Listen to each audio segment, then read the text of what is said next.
flathead screwdriver. First, locate the dome light.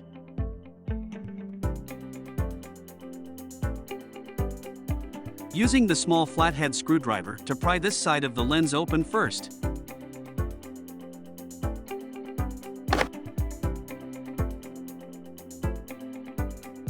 Remove the incandescent bulb. Rotate the bulb vertically and push the metal tab to release.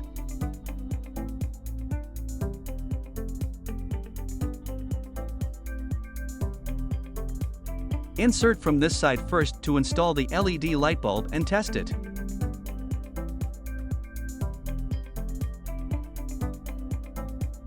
LED chips should face to the lens.